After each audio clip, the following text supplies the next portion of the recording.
Assalamualaikum warahmatullahi wabarakatuh. Kembali lagi dengan saya Khairon Abdul Rashid dari program studi Ilmu Al-Quran dan Tafsir Fakultas Usuluddin dan Dakwah Universitas Islam Negeri Madura. Yang dimana pada pertemuan kali ini saya akan membahas tentang bagaimana sejarah masuknya Al-Quran ke Indonesia dan bagaimana dinamika terjemahan Al-Quran itu ke bahasa Indonesia, dinamika terjemahannya. Baik, langsung saja kita masuk pada pembahasan. Sebagai pengantar, bahwa Indonesia itu adalah negara dengan penduduk muslim terbesar di dunia yang memiliki sejarah panjang dalam interaksi dengan Islam dan Al-Quran sejak pada abad ke-7 Masehi melalui jalur perdagangan laut.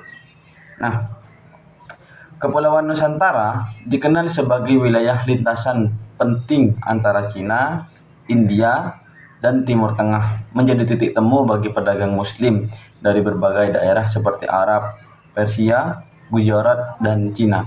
Nah, sehingga nanti akan dijelaskan juga bagaimana sejarah masuknya Islam ke Indonesia itu melalui yang berbeda-beda pendapat. Ada beberapa teori yang juga ada kaitannya dengan jalur perdagangan tadi.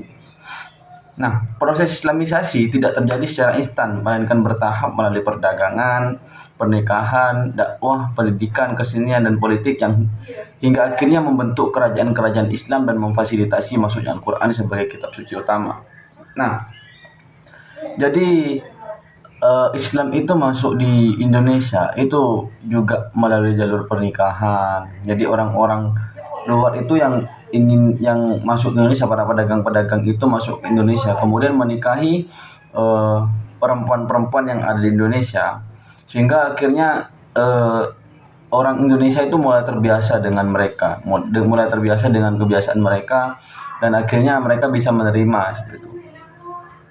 Nah, baik, langsung saja, bagaimana sejarah masuknya Al-Quran itu ke Indonesia? Nah, di sini ada beberapa teori, ada beberapa penjelasan juga. Jadi sejarah masuknya Al-Quran ke Indonesia itu tidak terlepas dari bagaimana sejarah masuknya Islam ke Indonesia. Nah, masuknya Islam ke Indonesia itu karena kan Al-Quran itu adalah kitab sucinya orang Islam.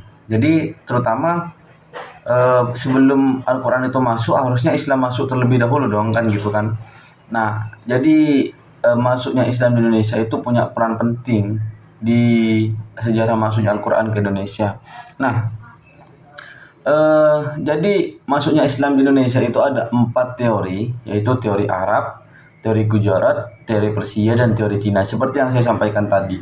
Yang dimana teori Arab itu mengatakan bahwa Islam itu dibawa oleh pedagang-pedagang Arab sekitar abad ke-7 Masehi, karena Indonesia ini adalah jalur perdagangan antara 4 negara ini.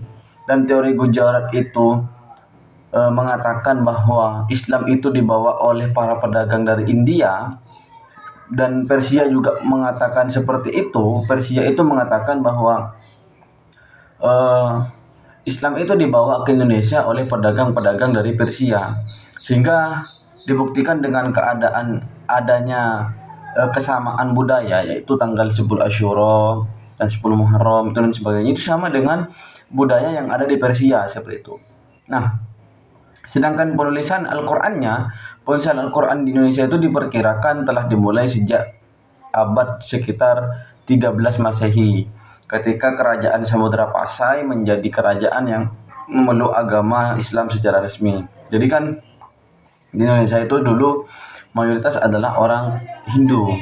Nah, kemudian ada satu kerajaan, yaitu kerajaan Samudra Pasai, memeluk Islam pertama secara resmi, mengakui bahwa kerajaannya adalah kerajaan Islam.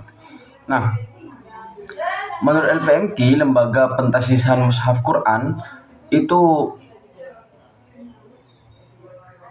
ada seorang ulama Palembang yang mencetak mushaf Al-Quran pertama kali, tepatnya pada tahun 1848.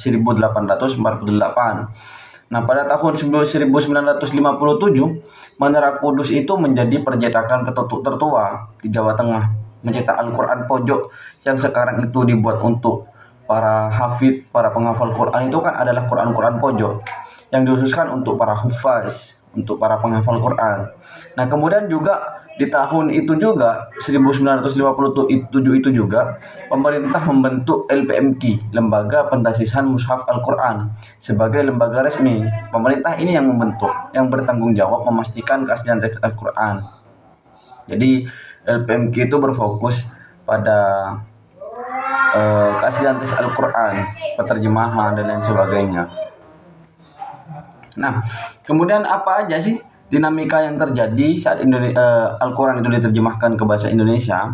Jadi penerjemahan Al-Quran itu pertama kali diterjemahkan ke dalam bahasa Melayu telah dilakukan sejak pertengahan abad ke-17 oleh Abdul Rauf Mansuri dari Singkel. Jadi dia punya tafsir yang tafsirnya itu bernama Tarjuman Al-Mustafid yang ditulis oleh Abdul Rauf Singkel ini. Jadi merupakan tafsirnya itu adalah terjemahan. Tapi ada beberapa penjelasan singkat di dalam tafsirnya itu. Tafsir Tarjuman Al-Mustafid ini adalah salah satu kitab tafsir pertama yang ditafsirkan kepada bahasa Melayu. Nah, kemudian Indonesia itu membentuk Lembaga Penyelenggaraan Penerjemahan Al-Quran, LPP. Lembaga ini berhasil menerjemahkan Al-Quran pertama kalinya pada tahun 1965 dan terjemahan ini diresmikan oleh Menteri Agama saat itu. Jadi terjemahan yang memang murni benar-benar dari pemerintah, hasil dari pemerintah, dari lembaganya pemerintah itu masih ada sekitar tahun 1965 pertama kali. Nah, kemudian pada 1971 dilakukan penyempurnaan pada edisi sebelumnya yang kemudian dicetak dalam satu jilid sehingga terlihat tebal. Jadi LPMQ itu mencetak terjemahan Al-Quran itu langsung satu, jadi tebal. Nah, kemudian pada tahun 1998 LPMQ melakukan penyempurnaan kembali terhadap terjemah Al-Quran, tidak menyeluruh melainkan fokus pada redaksi yang tidak sesuai dengan bahasa Indonesia. Jadi pada tahun 1998 itu direvisi lagi, terjemahan yang sudah ada sebelumnya itu direvisi lagi. Bukan pas merevisi ulang semuanya, tetapi mengambil beberapa konteks, beberapa redaksi yang menurut LPMQ itu kurang cocok, jadi disesuaikan dengan bahasa Indonesia kembali seperti itu. Ya, mungkin hanya itu yang dapat saya sampaikan, kurang lebihnya mohon maaf. Wassalamualaikum warahmatullahi wabarakatuh.